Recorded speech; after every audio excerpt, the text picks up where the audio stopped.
The distress beacon had been pulsing for 3 weeks before anyone noticed it. Tejo stared at the signal on his ship's monitor, frowning at the strange patterns.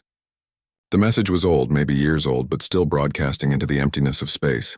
His ship, the Horizon's Edge, was the first to pick it up this far out on the frontier. Another dead colony. His co-pilot muttered, "Should we even bother?" Tejo didn't answer right away. Something about the signal felt wrong. It wasn't a standard emergency broadcast.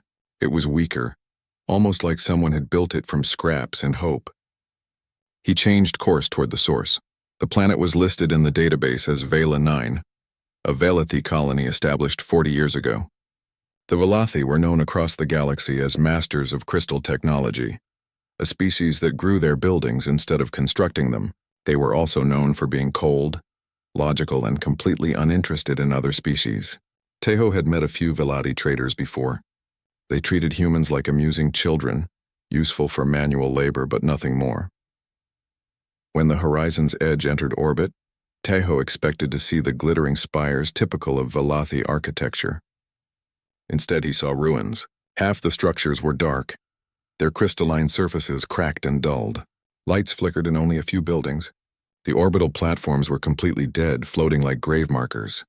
"What happened here?" his co-pilot whispered. Tejo brought the ship down to the largest landing pad, which was covered in weeds pushing through the crystal surface. The moment the airlock opened, he knew something was very wrong. Velathi colonies were usually pristine, maintained by automated systems that never failed. This place looked abandoned. A group of figures emerged from the nearest building. They were Velathi, their skin showing the characteristic crystalline patterns that caught the light. But they looked different from any Velathi Tejo had seen before. They were thin, almost fragile, and their clothes were patched and worn. They carried weapons, crude things that looked homemade. The leader stepped forward, a female with sharp features and eyes that held both suspicion and desperate hope. Her crystalline skin had a pale blue tint and her hair was cut short in a practical style. She raised her weapon, not quite pointing it at Tejo, but ready. "State your purpose, human," she said in perfect but oddly accented Galactic Common. Tejo raised his hands slowly. "I received a distress signal." "I'm here to help." The female's expression flickered. Something like pain crossed her face before the hard mask returned. "Help? Our distress beacon has been active for 19 years. No one came." "Why now?" 19 years. Tejo felt his stomach drop. "I'm sorry. I don't know why no one responded before. But I'm here now. My name is Tejo. I'm a human explorer and engineer. Tell me what happened." The Velathi exchanged glances. Finally, the leader lowered her weapon slightly. "My name is Nari. Come inside. You should see what your help is worth." Tejo followed them into the building, his co-pilot staying with the ship. The interior was worse than the exterior. Systems hung open, exposed and jury-rigged with parts that clearly didn't belong. The lighting was uneven and he could hear water dripping somewhere. For a Velathi structure, it was almost painful to see. Nari led him to a large room that must have once been a council chamber. Now it served as a command center, living space, and workshop all at once. About 30 Velathi were gathered there, all young adults, all watching him with the same mixture of hope and suspicion. 20 years ago, Nari began, her voice flat. The adults left, all of them. They said they were going to the Great Convergence, a sacred pilgrimage to our homeworld. They said the children were too young, too underdeveloped for the journey. They promised to send ships back for us when we were ready. She gestured around the room. We were children then. The youngest was 3 years old. The oldest was 12. I was 8. They left us with automated systems, food supplies, and educational programs. They said the systems would care for us until we grew up. Tejo felt cold. They left children alone on an entire colony? They left 147 children, a male Velathi said bitterly. He was tall and lean with darker crystal patterns. I am Jiho. I was 10 when they left. Old enough to remember my mother walking onto the ship. Old enough to remember asking when she would come back. The system started failing after 5 years. Another spoke up, a female with green-tinted skin. I'm Yuna. I was 6 when they left. By the time I was 11, the food synthesizers were breaking down. We had to learn to grow real food, but none of us knew how. 63 of us died in the first 10 years. Starvation, accidents, system failures. Tejo's hands clenched. He had seen tragedy in his years exploring the frontier. But this was different. This was deliberate abandonment. And no one came back? No rescue ships? Nari's laugh was bitter. We sent distress signals. We used every communication system we had. Nothing.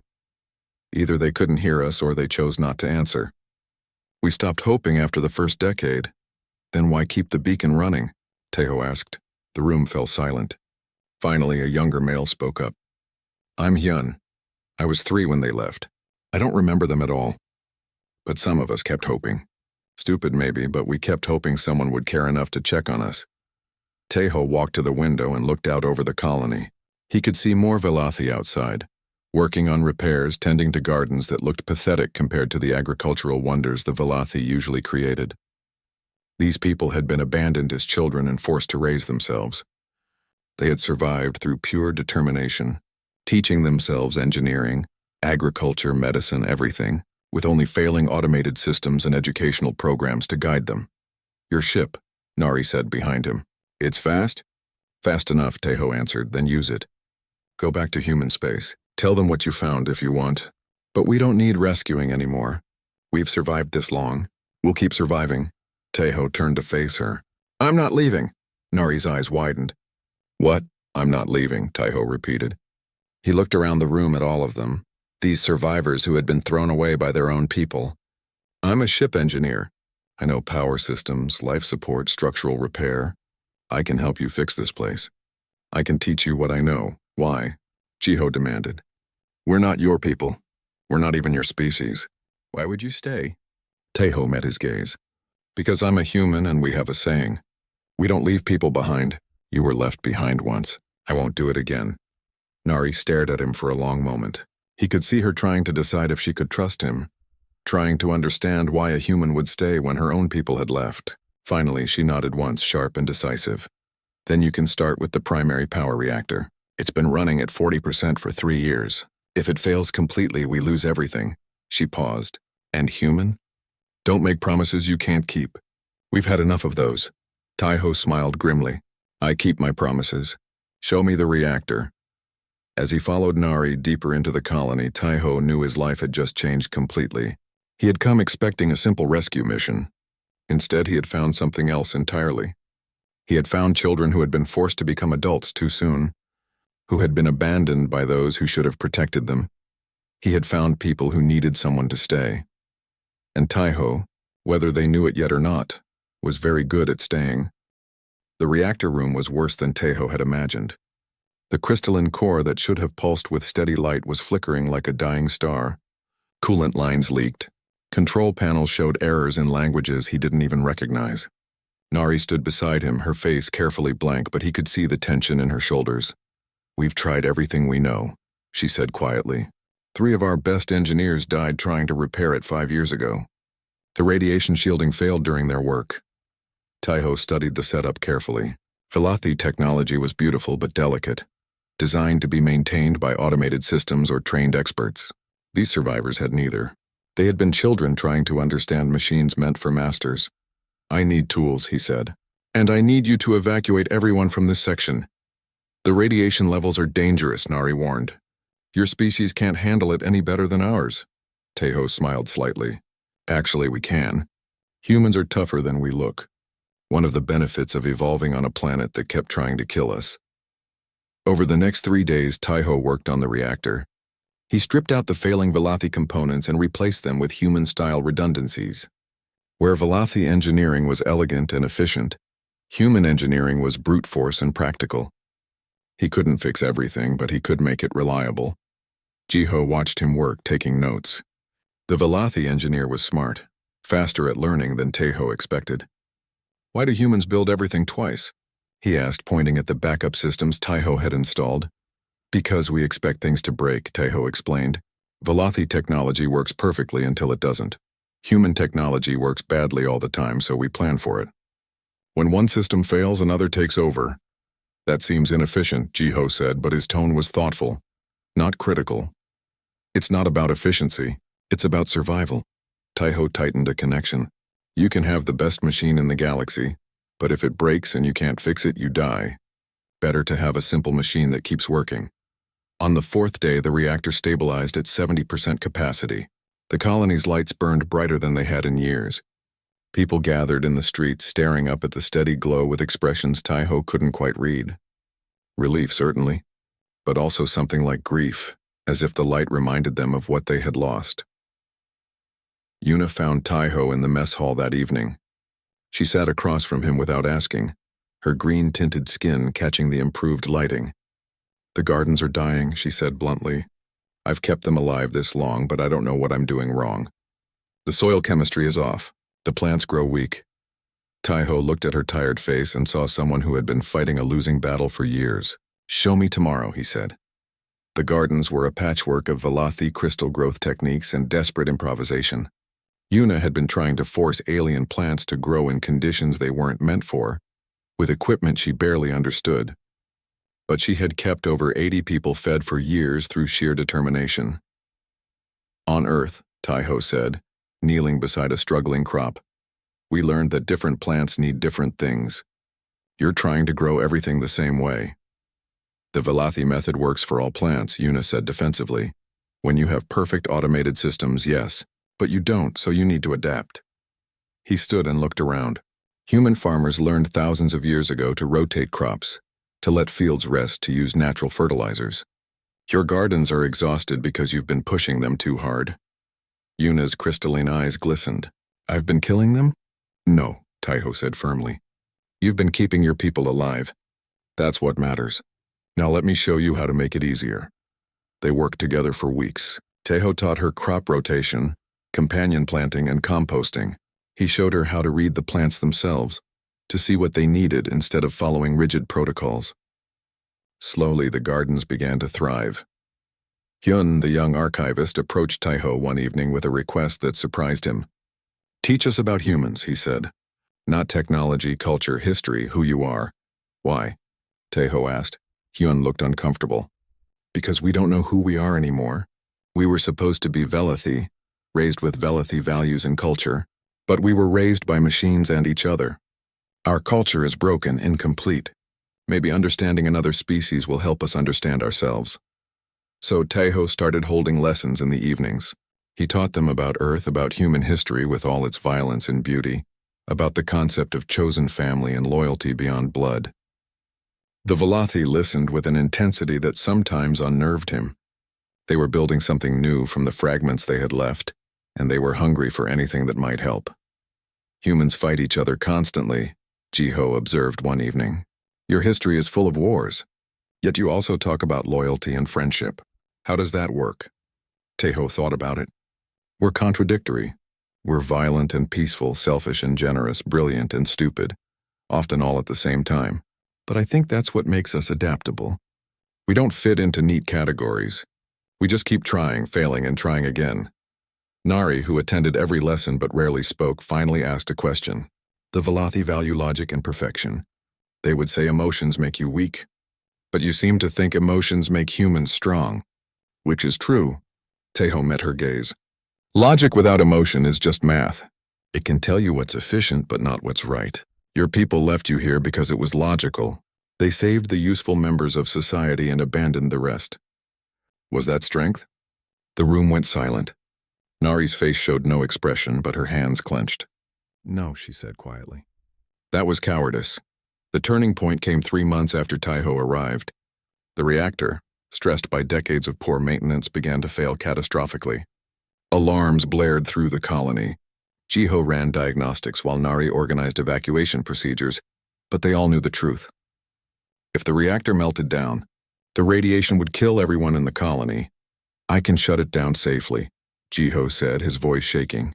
"But someone needs to go into the core chamber and manually disconnect the primary feeds. The radiation in there right now would kill a Velothi in minutes." Everyone looked at Taiho. He was already putting on the emergency radiation suit. "Tell me what to do," he said calmly. "You'll die," Nari said, grabbing his arm. "Even humans can't survive that exposure." Taiho smiled at her. "Humans are hard to kill. We survived Ice Age's plagues and our own stupidity. I'll survive this too. But even if I don't, you'll survive. That's what matters." He entered the core chamber before anyone could argue further. The heat hit him like a wall. His suit's radiation counter screamed warnings. Through the radio, Jiho's voice guided him through the procedure. Disconnect this. Reroute that. Override the safety. His hands shook. His vision blurred, but he kept working. When he finally stumbled out of the chamber, the reactor was safely shut down.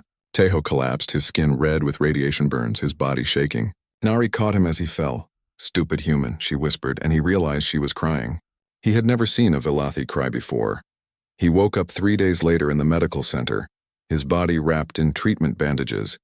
The entire colony seemed to be crammed into the room or waiting outside. Nari sat beside his bed, and she looked like she hadn't slept since he went into the chamber. "The reactor?" he asked, his voice rough, stable. "Jiho is rebuilding it with better safety systems. We have power." Nari's hand gripped his carefully. "You almost died."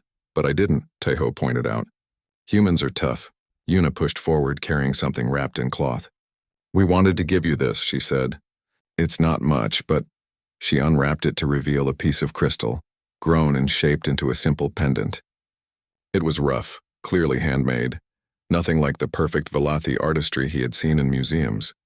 But it was beautiful in its imperfection. "It's our way of saying thank you," Hyun explained. "And our way of saying, we want you to stay, not just to help.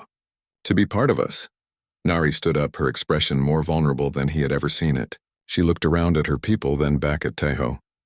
When she spoke, her voice carried through the room. "Our mother left us," she said quietly. "The Velothi abandoned us to die. But you stayed. You fixed our reactor. You taught us to survive. You walked into fire for us." She paused, and Taeho saw her gathering courage. "Will you be our father, human?" The room held its breath. Taeho understood what she was really asking. Not for leadership, though that might be part of it. She was asking if he would stay permanently and be the family that their own species had refused to be. Taeho looked at them all, these survivors who had raised themselves, who had watched their friends die, who had kept hoping despite everything. They weren't asking for a rescuer. They were asking for someone who would choose them, the way their own people hadn't. "Yes," he said simply. "I'll stay. I'll be whatever you need me to be." And in that moment, everything changed. 5 years passed like water through fingers. Taeho watched his hair turn from black to gray at the temples, watched the lines deepen around his eyes. The colony transformed around him, becoming something neither fully Velothi nor human but entirely its own. The crystalline structures were now reinforced with human-style support beams.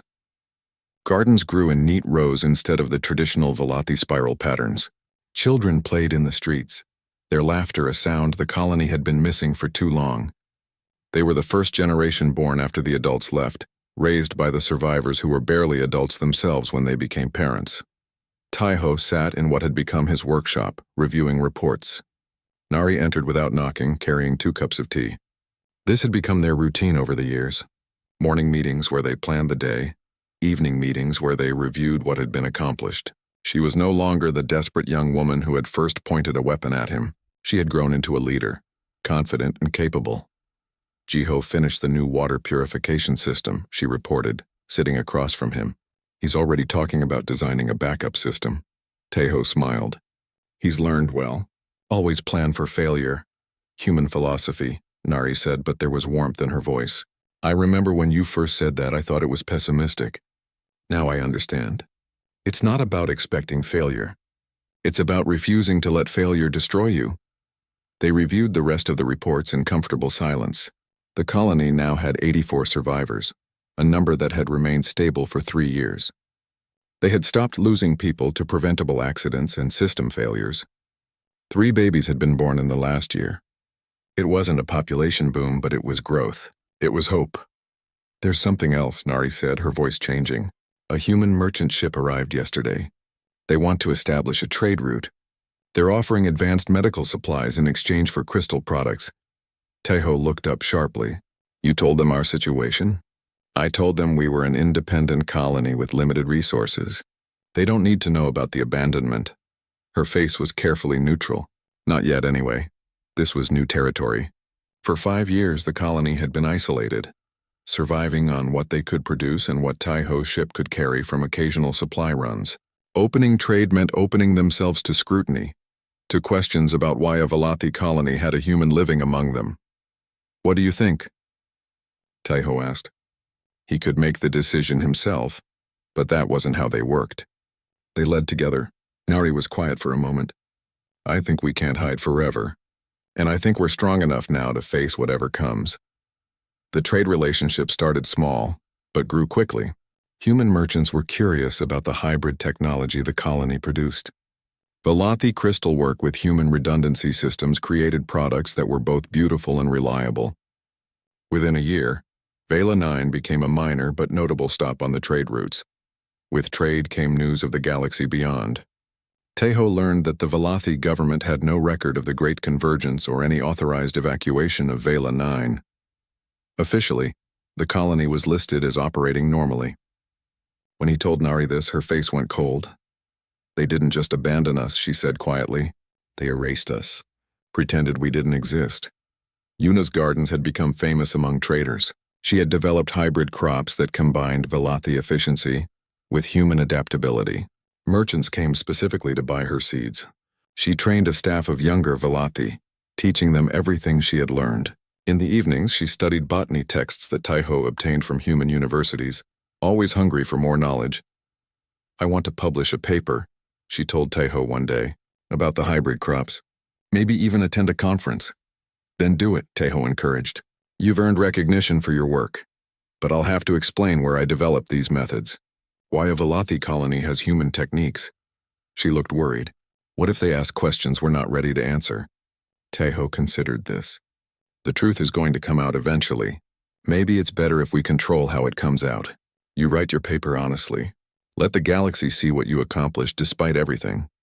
Hyun had become the colony's official historian and cultural advisor. He created a detailed archive of their 30 years alone, interviewing every survivor, documenting every loss and triumph. He also began teaching classes on what he called New Velothi culture, a blend of traditional Velothi values and human concepts. We're not traditional Velothi anymore, he explained to a class of young adults. We were shaped by abandonment and survival, but we're also not human. We're something new, something that takes the best of both and makes it our own. The children loved Tejo. They called him teacher or sometimes grandfather, though he laughed and said he wasn't that old yet. He taught them human games, human stories, human ways of thinking, but he also made sure they learned about their Velothi heritage, even the painful parts. Never forget where you came from, he told them, but don't let it define where you're going. Jiho had become the colony's chief engineer, specializing in hybrid systems that combined Velothi and human technology. He worked closely with Tejo, but increasingly he was teaching Tejo as much as learning from him. Velothi engineering principles, once properly understood, could enhance human designs in ways Tejo had never imagined. You see, Jiho said excitedly, showing off a new power coupling. Velothi crystal can conduct energy more efficiently than human materials, but human redundancy systems make it reliable. Together, they're better than either alone. That's true for more than just technology, Tejo observed. One evening, after a long day of work, Nari found Tejo sitting alone outside watching the sunset. The sky was a deep purple streaked with orange, very different from Earth's sunsets, but beautiful in its own way. You're thinking about Earth, she said, sitting beside him. It wasn't a question. Sometimes, Tejo admitted. I left behind a life there. Friends, family. I meant to be gone a few months, maybe a year. It's been 5. Do you regret staying? Tejo looked at her, at this woman who had survived so much and become so strong. Never. But I'd be lying if I said it wasn't hard sometimes. This is my home now, but I still miss my old one. Nari was quiet for a moment.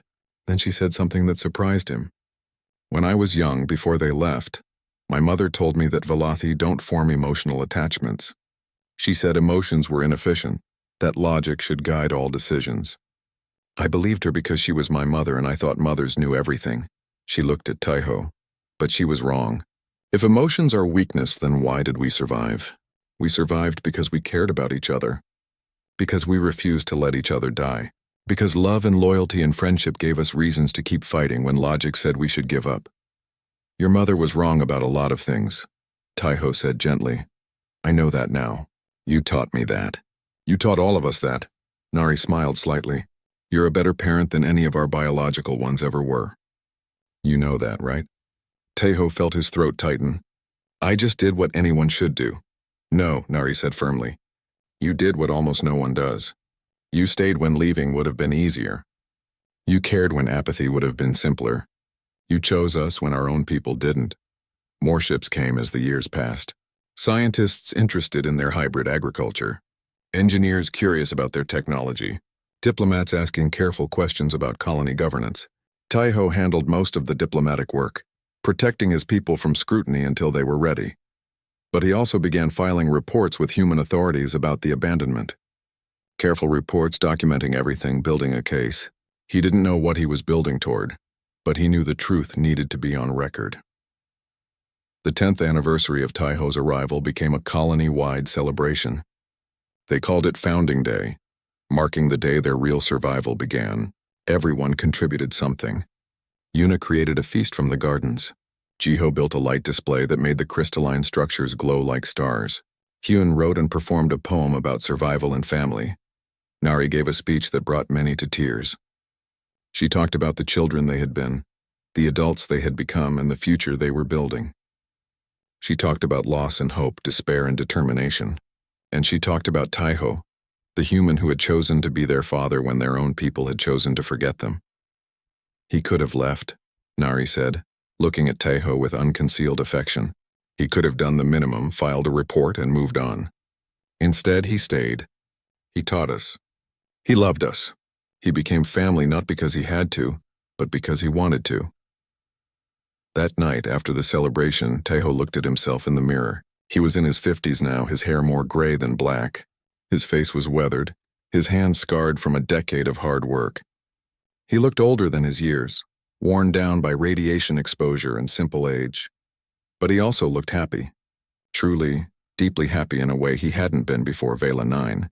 He had found something here that he never expected. He had found purpose. He had found family. He had found home. Outside his window, the colony glowed in the darkness, a small point of light on a forgotten world. But it wasn't forgotten anymore. And the people who lived here weren't abandoned children anymore. They were survivors. They were builders. They were a family forged not by blood, but the alarm woke everyone at dawn. Ships in orbit, multiple contacts, Velothi signatures. Taiho reached the command center at the same time as Nari.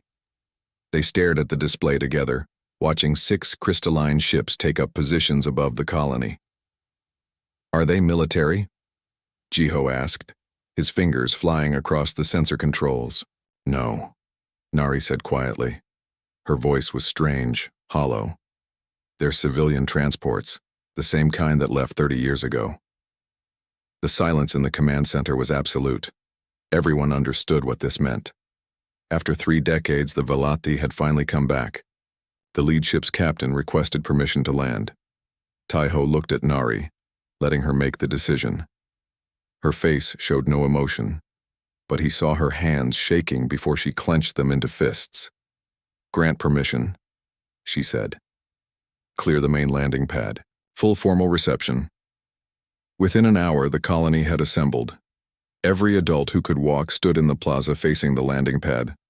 Taiho stood beside Nari, wearing his best clothes, trying to look like something other than what he was, a human who had become father to abandoned children. The children themselves stayed behind in the buildings, watching from windows. The ships landed with typical Velothi grace, their crystalline hulls catching the morning light. The ramps extended, and figures began to descend. Velothi, hundreds of them, dressed in traditional robes that spoke of wealth and culture. They looked exactly like the survivors, but older, well-fed, and carrying themselves with the confidence of people who had never struggled. At the front of the group walked a female Velothi whose presence commanded attention. She was tall, elegant, with crystalline skin that had the same pale blue tint as Nari's. Her clothes were elaborate, marking her as someone of status. She walked forward and stopped 3 meters from Nari, studying her with an expression that mixed satisfaction and displeasure. "Daughter," the woman said, "you have grown." Nari's face could have been carved from stone. "Matriarch Sura, you remember me then?" "Of course I remember my own child." Sura's eyes swept over the assembled colonists. "I see you all survived. Good. We were concerned when we lost contact with the automated systems. Concerned, Nari repeated flatly. You were concerned. Sura's attention shifted to Taiho and her expression hardened. And who is this? Why is a human on our colony? His name is Taiho, Nari said, and there was steel in her voice now. He's a ship engineer who arrived 10 years ago in response to our distress signal. He's been living here ever since. Living here? Sura looked genuinely shocked. Unacceptable. Humans are useful for trade and labor, but they don't belong in Velathi society.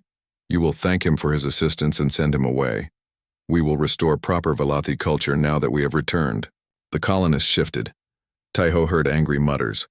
Yuna's face had gone dark. Jiho looked ready to explode, but Nari raised a hand and everyone fell silent. She stepped forward, moving between Taiho and her mother. No, Nari said simply. Sura's eyes widened. Excuse me? I said no. Taiho stays. He's part of this colony. More than that, he's family. Which is more than I can say for you. The plaza went deathly quiet. The returned Velathi looked shocked, as if they couldn't comprehend what they were hearing. Sura's face went through several expressions before settling on cold anger. I am your mother. I brought you into this world. You will not speak to me this way. You're the woman who gave birth to me, Nari corrected. But you're not my mother. Mothers don't abandon their children. Mothers don't leave 8-year-olds to raise themselves. Mothers don't disappear for 30 years and expect gratitude when they finally come back. Sura drew herself up. The great convergence was necessary. It was a sacred journey to our homeworld, a spiritual awakening that was required for the continuation of our species. The children were too young, too underdeveloped to undertake such a journey. We always planned to return. You plan to return in a few years, Jiho called out. Not 3 decades. You left 147 children with failing systems and no adults. 63 of us died. Where was your sacred journey when we were starving? Where was your spiritual awakening when we were watching our friends die from accidents we were too young to prevent?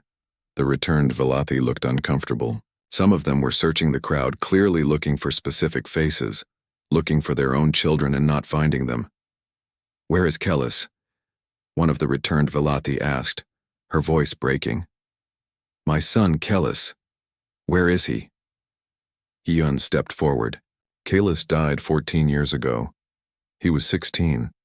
The medical system failed and he had an infection we couldn't treat. He called for you before he died.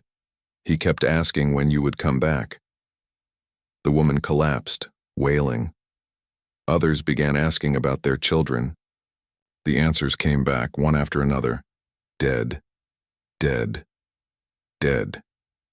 The names piled up. 63 lives lost, 63 children who had waited for parents who came too late.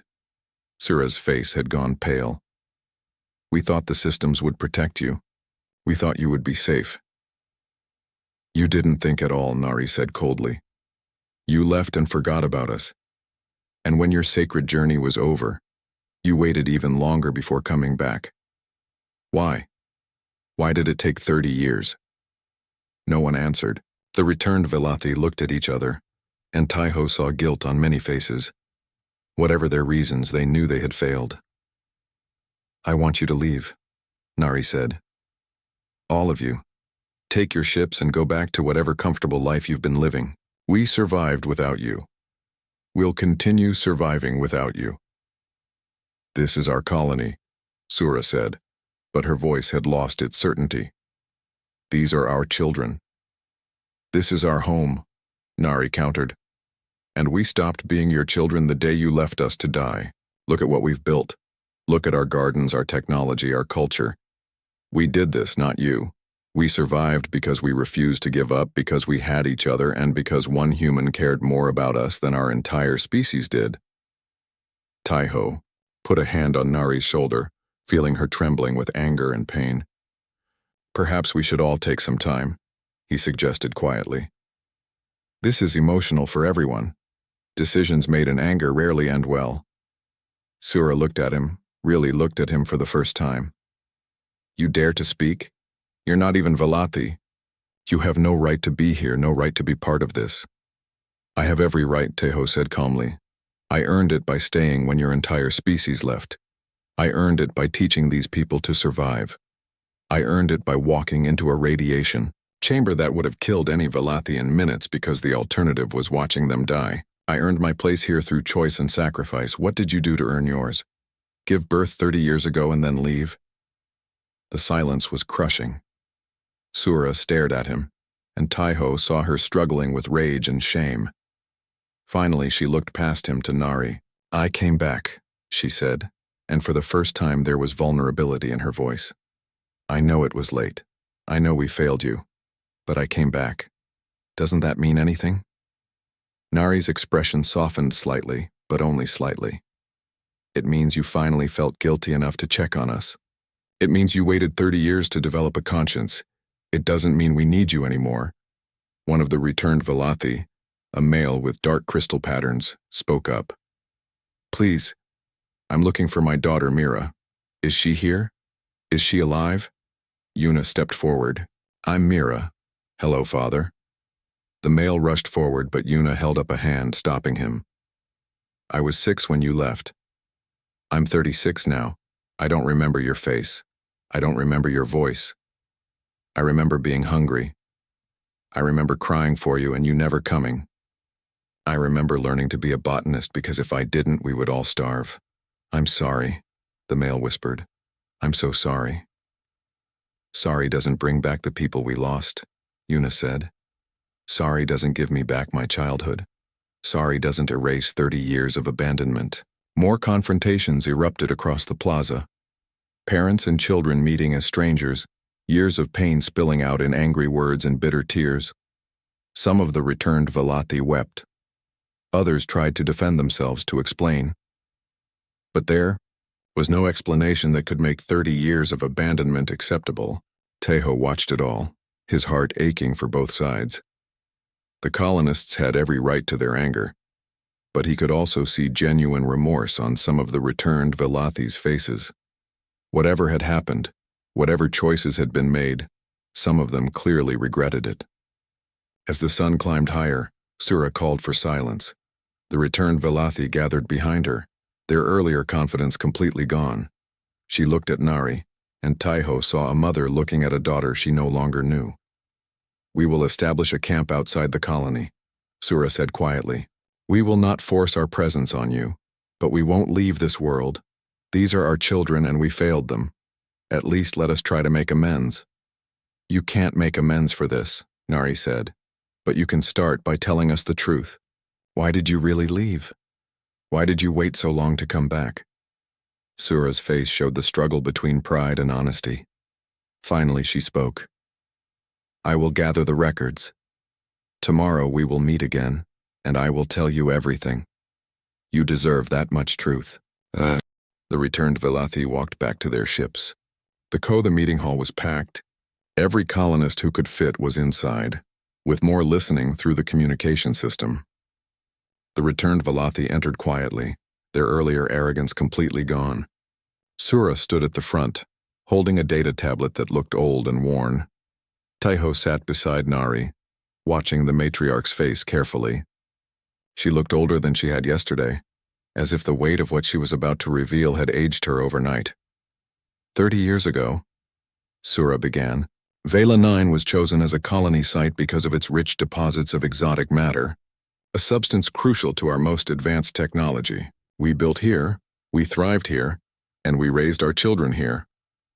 She paused, her hands trembling slightly on the tablet. 29 years ago, our scientists discovered that the exotic matter deposits were unstable. Their calculations predicted a catastrophic chain reaction within 5 years. The reaction would release radiation that would kill everything on the planet. The room stirred. Nari's hand found Taiho's, gripping it tightly. We had a choice, Sura continued. We could evacuate everyone and abandon the colony, or we could evacuate those most valuable to society and hope we were wrong about the timeline. Her voice dropped. We chose the latter. Silence fell like a hammer. Then Jiho stood up, his face twisted with rage. You left us to die because we weren't valuable enough? You were children. Sura said, and her voice cracked. You couldn't contribute to society yet. You required resources, care, constant attention. The adults, the educated, the trained, they were necessary for the survival of our species.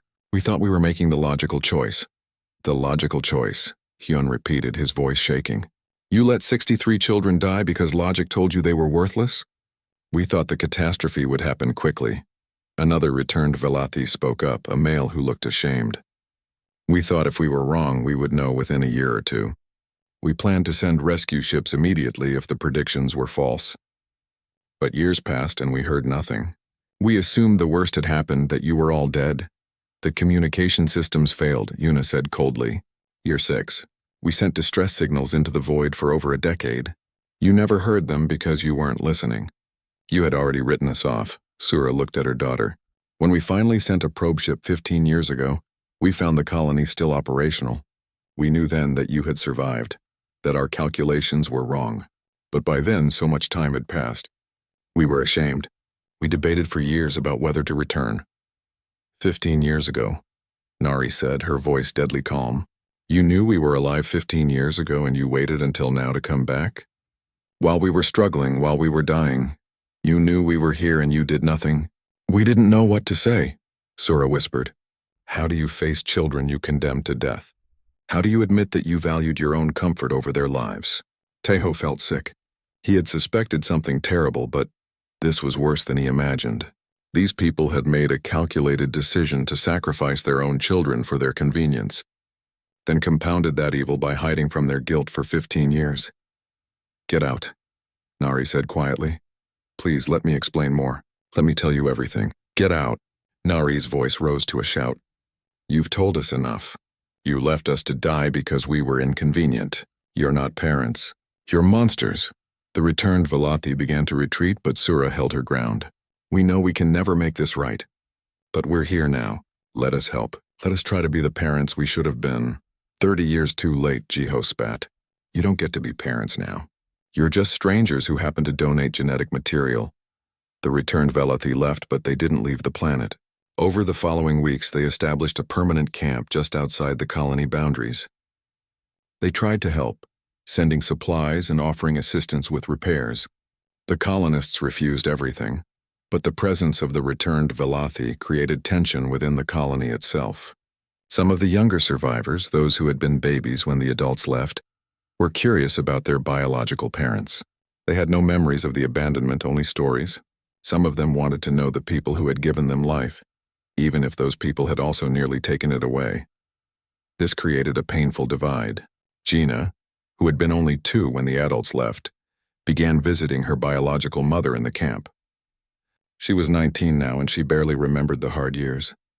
For her, the past was just history, but her mother was real and present and trying. How can you forgive them? Yuna asked her one evening, her voice pained. I'm not forgiving, Gina said carefully, but she's trying. She cries every time she sees me.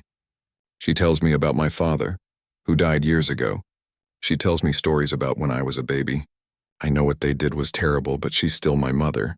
She left you to die, Yuna said flatly, and I survived. Maybe it's time to stop living in the past. These conversations happened throughout the colony.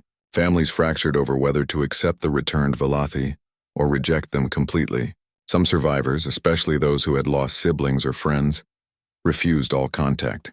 Others, especially the youngest, were willing to at least talk. Taeho found himself mediating more and more disputes. He understood both sides. The pain of abandonment was real and deep, but so was the human need for family, for connection with one's origins. He called it human need, but clearly the Velathi felt it too. One evening, Sura requested a private meeting with Taeho. He agreed, though Nari was furious about it. They met in neutral territory, a garden halfway between the colony and the camp. You've poisoned them against us, Sura said without preamble. I've done nothing but help them survive, Taeho replied calmly. You poisoned them against yourselves through your actions. Sura studied him with open disdain. You're a human. You don't understand Velathi culture. Our species values logic, efficiency, the greater good. Sometimes difficult choices must be made. Abandoning children isn't a difficult choice. It's a moral failure. Humans are so emotional, Sura said dismissively. You let feelings cloud judgment. That's why your species is inferior to ours. Taiho smiled without humor. My inferior species saved your superior children. Your logic and efficiency left them to die. My emotion and sentiment kept them alive. Which approach was actually better? Sura had no answer. She looked away, and for a moment Taiho saw genuine pain in her face.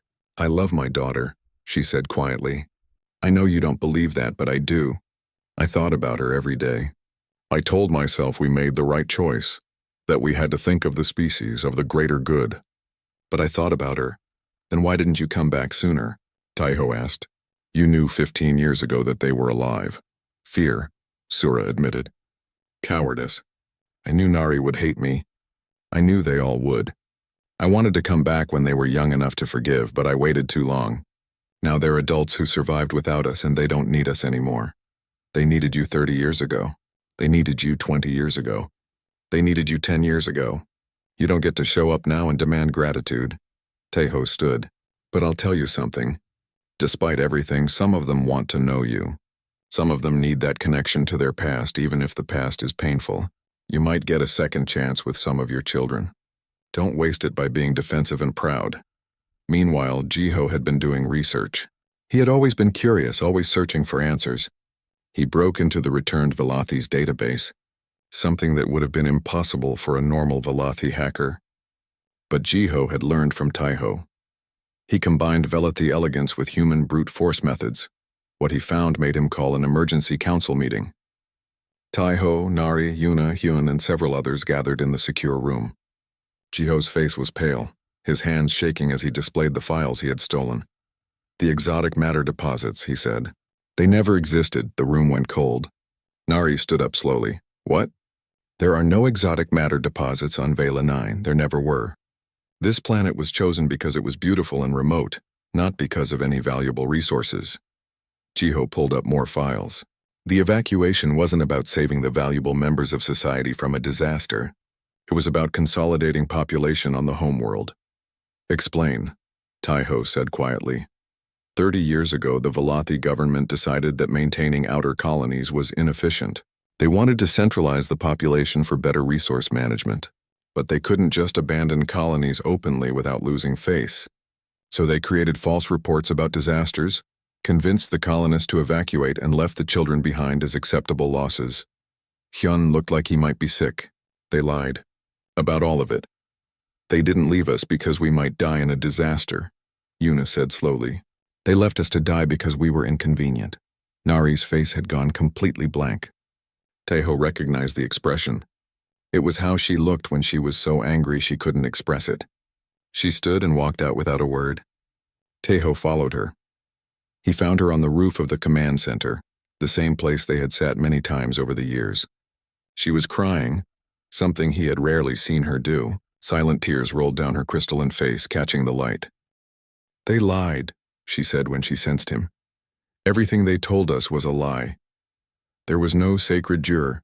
The galactic outcry changed everything. Human ships arrived within a week, carrying diplomats, medical personnel, and journalists. The Velathi government sent their own representatives, desperate to control the narrative. Vela 9, the forgotten colony, suddenly became the center of the galaxy's attention. Taiho found himself thrust into a role he had never wanted. Spokesperson. The colonists trusted him to navigate the politics while they processed their trauma. He gave interviews, met with officials, and firmly rejected any attempt to exploit the survivors' pain for political gain. We don't want to be symbols, he told a human diplomat who wanted to use Vela 9 as evidence of Velathi cruelty in trade negotiations. These people have been through enough without becoming pawns in your games. The returned Velathi's camp had fractured completely. About half had left immediately when the truth came out, fleeing back to Velathi space in shame. The rest remained, divided between those who had known the truth and those who claimed ignorance. Sura was in the second group. She appeared at the colony entrance one morning alone, without the trappings of authority she had worn before. The guards wanted to turn her away, but Nari agreed to see her. Taiho insisted on being present. They met in a small room, neutral and bare. Sura looked diminished somehow, smaller than before. She sat across from Nari and Taiho, her hands folded in her lap. I didn't know, she said immediately. I swear to you, I didn't know it was all a lie. They told us about the exotic matter, the disaster, the necessity of evacuation. I believed them. Does it matter? Nari asked coldly. Whether you knew the real reason or not, you still left. You still condemned children to death for your convenience. I thought it was for survival, for the species. I thought I was making an impossible choice. Sura's voice broke. I thought about you every day. Every single day I wondered if you were alive, if you hated me, if I would ever see you again. You had 15 years to come back after you knew we survived, Nari said. What did you think about during those 15 years? Sura's face crumpled. How much you would hate me, how I had failed you, how I was a coward who couldn't face what I had done. I told myself I was waiting for the right time, but there was no right time. There was just fear. You're right, Nari said flatly. I do hate you. You gave birth to me, but you were never my mother. You don't get to be my mother now.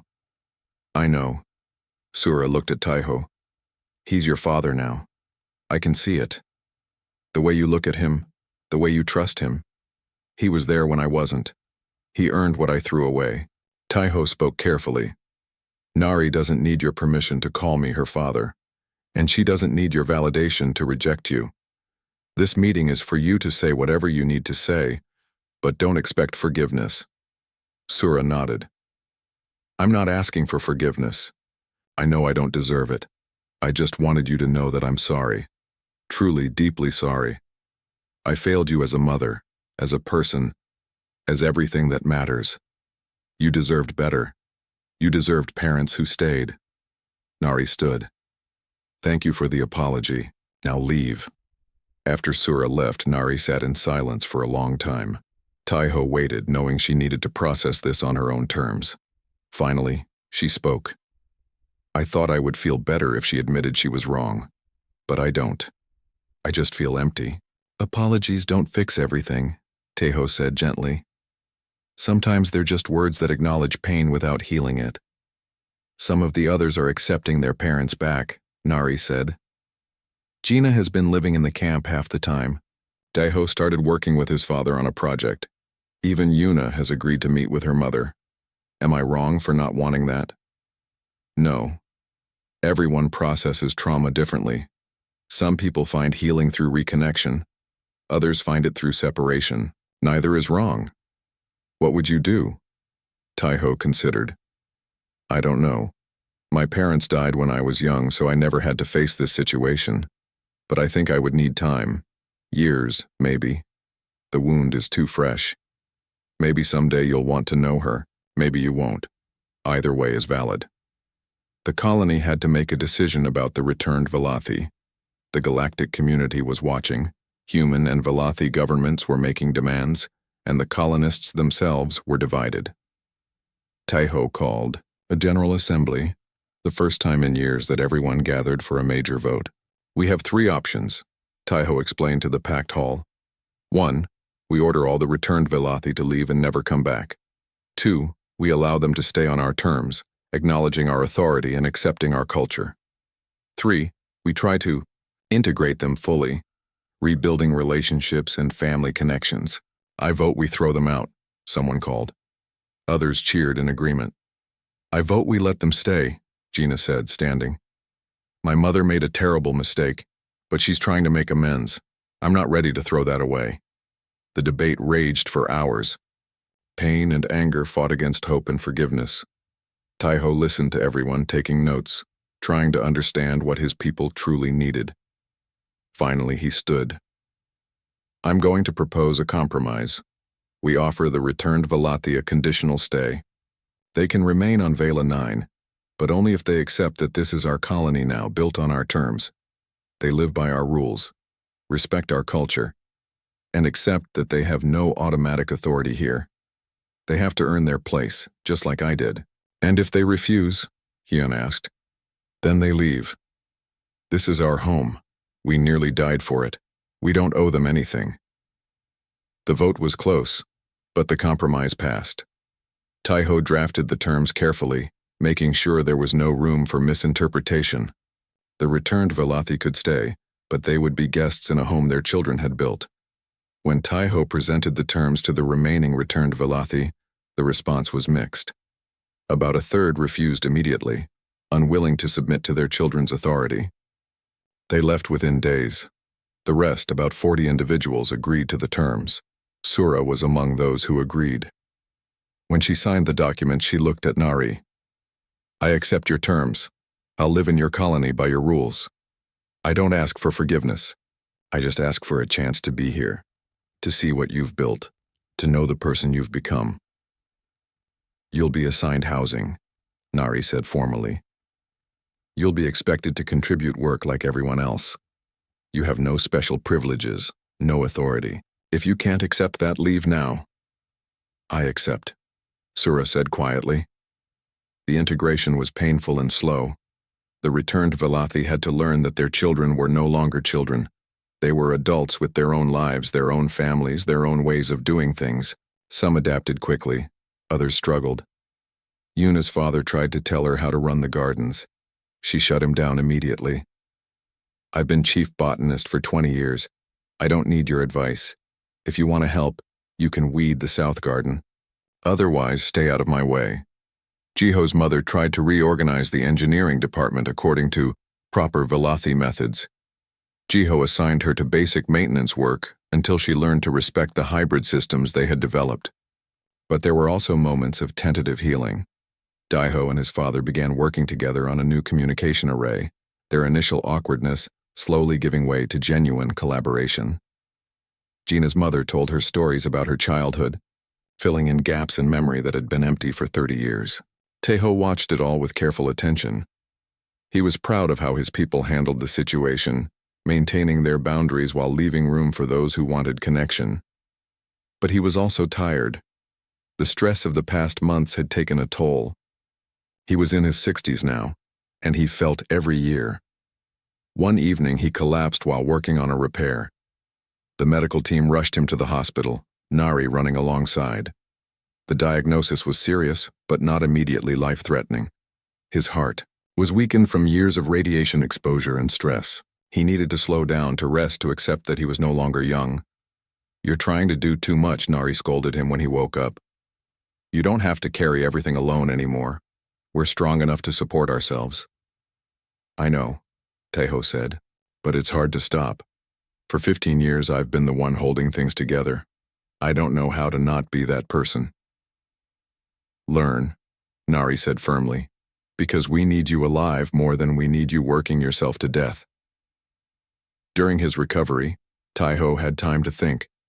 The colony didn't need him the same way it once had. They had grown beyond depending on one person.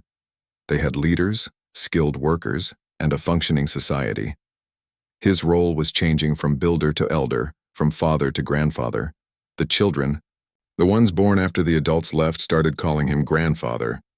It made him feel old and young at the same time. Old because he was aging, his body failing in ways that scared him. Young because these children represented hope, the future, the promise that what they had built would last. Sura requested a meeting with Taeho during his recovery. She visited him in the hospital, bringing flowers from the garden. They sat in uncomfortable silence for a moment before she spoke. "Thank you," she said. "For what?" "For saving my daughter. For teaching her to be strong. For being the parent I should have been." Sura looked down at her hands. "I watch her now and I see a leader, a survivor, someone extraordinary. I didn't make her that. You did." "She made herself," Taeho corrected. "I just showed her she could. Still.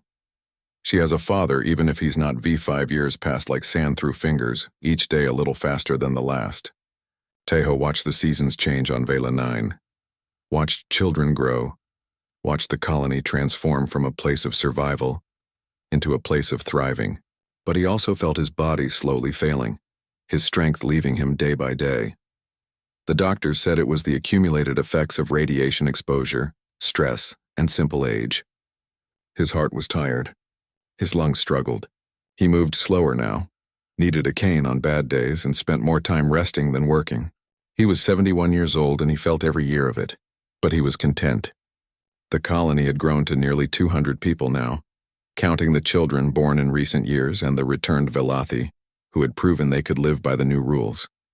It was a strange society, 3 generations mixed together creating something entirely new.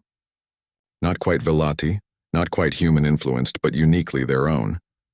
Nari had become the official leader of Vela 9, recognized by both human and Velathi governments.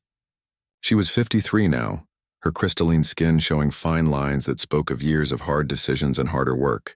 She handled diplomacy with skill, managed resources with wisdom, and led with a combination of Velathi logic and human compassion that made her respected across the galaxy.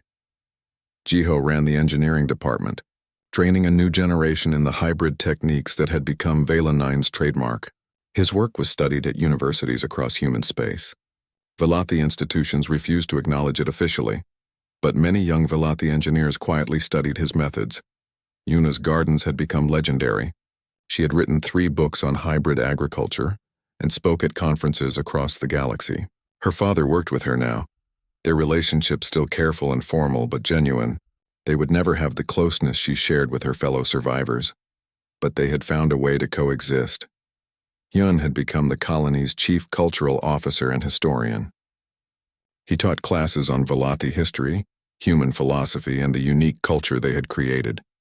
His children, the first generation born after the return, grew up truly bilingual in culture, comfortable with both Velathi and human ways. Some of the returned Velathi had integrated well. Others never quite managed it. Sura was somewhere in between. She worked quietly in the colony, never asking for special treatment, never demanding her daughter's time. But she was there, a constant presence, hoping for scraps of acknowledgement. Nari and Sura's relationship had evolved into something neither could quite define. They weren't mother and daughter. They weren't friends, but they were something. They worked together on colony projects. They had brief, careful conversations. Nari would never call her mother, but she had stopped actively hating her. It's not forgiveness, Nari told Taiho once. I'll never forgive her, but I've let go of the anger. It was eating me alive, and I decided I'd rather be free than right. The galactic community had not been kind to the Velathi government. Economic sanctions had crippled their economy. Criminal trials had sent several officials to prison. The entire species was now viewed with suspicion and disgust. The Velathi had tried to maintain their image of superiority, but Vela 9 had shattered it forever. Ironically, this had led to changes within Velathi society itself. Young Velathi, horrified by what their government had done, began questioning the old ways. Reform movements sprang up, demanding more emotional openness, more value placed on family and connection. The rigid logic that had defined Velathi culture for centuries was finally being challenged. Taiho watched all this from his home, a small house near the center of the colony. He could no longer walk to the command center daily, so people came to him. Leaders sought his advice. Children came to hear his stories. He had become what every culture had in some form: the wise elder, the keeper of memory, the one who had been there from the beginning. On a cool morning in early autumn, Taiho woke feeling weaker than usual. His body ached in ways that medicine couldn't fix anymore. He knew, with the certainty that comes at the end of life, that his time was running out. Days, maybe weeks, but not much more. He called Nari. She came immediately, taking one look at his face and understanding. "Don't you dare die while I'm at work," she said, trying to joke through her fear. "I'll do my best," Taiho promised. "But we should talk. There are things I want to say while I can still say them clearly." They sat together in his garden, the one he had planted 15 years ago. The hybrid flowers Yuna had developed for him bloomed in clusters of purple and gold. The morning sun was gentle and the air smelled of growing things. "I've been thinking about legacy," Taiho said. "What we leave behind when we're gone. For most of my life, I didn't think I'd leave much. I was just a ship engineer exploring the frontier, drifting from place to place. Then I found you, all of you, and suddenly I had a purpose. You gave us more than purpose," Nari said quietly. "You gave us hope. You showed us that we mattered, that we were worth staying for. You always mattered. I just helped you see it." Taiho paused, gathering his thoughts. "I want you to know something. These past 20 years have been the best of my life. I found family in the most unexpected place. I watched children become adults, watched a society build itself from ruins. I got to be part of something bigger than myself. You were the biggest part of it, Nari said, her voice breaking. We wouldn't exist without you. You would have survived. Maybe differently, maybe harder, but you would have survived. You're survivors. That's who you are, Taiho smiled. But I'm glad I got to be here for it. I'm glad I stayed. Word spread through the colony that Taiho was failing. People began coming to say goodbye. They came in groups and alone, bringing flowers and memories and tears. Jiho brought his children, who climbed into Taiho's lap and asked him to tell them stories one more time. Yuna brought fresh vegetables from the garden and tried not to cry while arranging them in vases. Hyun brought the monument design they had been secretly planning, wanting Taiho's approval before he died. The monument was simple but powerful, a human figure with arms outstretched, surrounded by Velati figures of different ages. The human's face was kind, weathered, showing both strength and gentleness. The inscription read in both Velati and human script. He taught us that family is not who gives you life, but who teaches you to live. It's perfect, Taiho said, his voice weak. But you know what? Take out the he. Make it about all of us. About what we built together. No, Hyun said firmly. This is about you. You deserve to be remembered for what you did. Even some of the returned Velati came to pay respects. Sura came last when most others had left. She stood awkwardly in the doorway until Nari gestured her in. She sat far from the bed, keeping her distance, but her face showed genuine grief. Thank you, she said simply, for doing what I couldn't, for being what I wasn't, for loving them when I failed to. Taiho looked at her with compassion. Love them now. You can't change the past, but you can choose how you live the future. Be the person they need now, even if you couldn't be the person they needed then. The colony declared a day of celebration in Taiho's honor while he was still alive to see it. They called it Remembrance Day, a day to remember not just Taiho, but everyone who had built Vela 9 into what it was.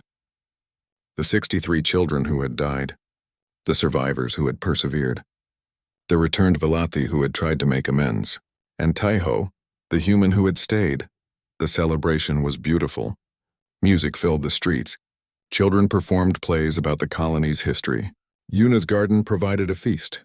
Jiho's engineering team created a light show that made the crystalline buildings glow like stars. It was joy and sorrow mixed together, a celebration of life in the face of approaching death. Taiho sat in a wheelchair in the center of the plaza, wrapped in blankets despite the warm day. He watched everything with tired eyes but a full heart. Nari sat beside him, holding his hand, her own face a mixture of pride and grief. When the celebration wound down and evening came, they moved Taiho back to his home. His breathing was labored now, his heart struggling. The medical team said it could be hours or days, but the end was close. That night, Nari stayed with him. They didn't talk much. They had said everything that needed to be said over 20 years of conversations.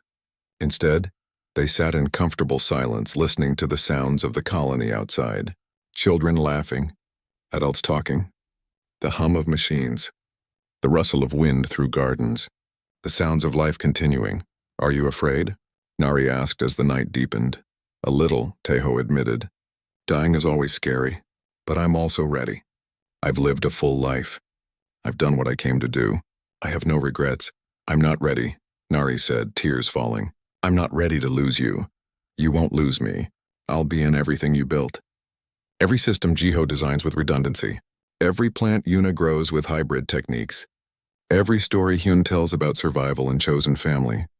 I'll be in the children who call me grandfather, in the culture you created, in the way you lead with both logic and compassion. Taiho squeezed her hand weakly.